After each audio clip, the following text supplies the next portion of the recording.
السلام عليكم. اجي اليوم جربوا معايا طاجين بالطريقه ديالي.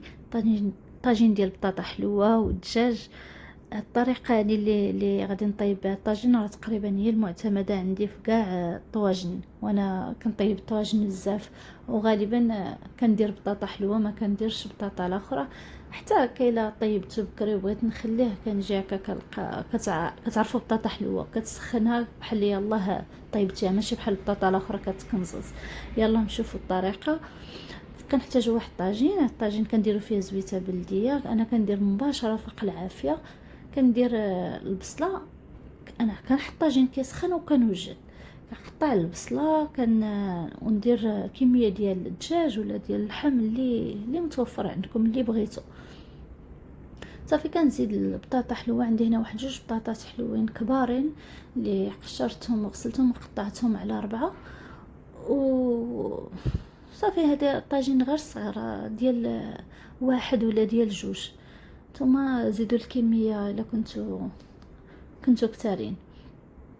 كنزيد واحد 4 ديال الحامضه مصير، كنقسمو على 4 على 3 بليتو.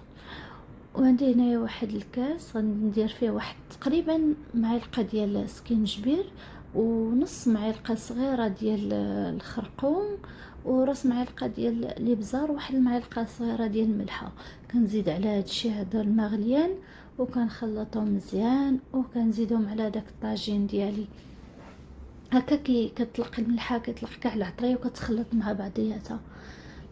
كيجي داك الابزار الفوق نتوما راه كتشوفوا. ومن بعد راه كله كيتعلق كيشرب هذاك المريق.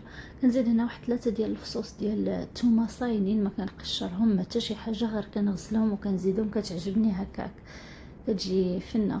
صافي وراني هنايا راه شفتوا راه زدت الماء على داك الكاس، زدت طلعت هكا باش كيطيب مزيان. كنزيد ليه العافيه، راه غير على البوطه الصغيره، الراس صغير ولكن زايده ليه حتى كيطيب ويتقلى مزيان.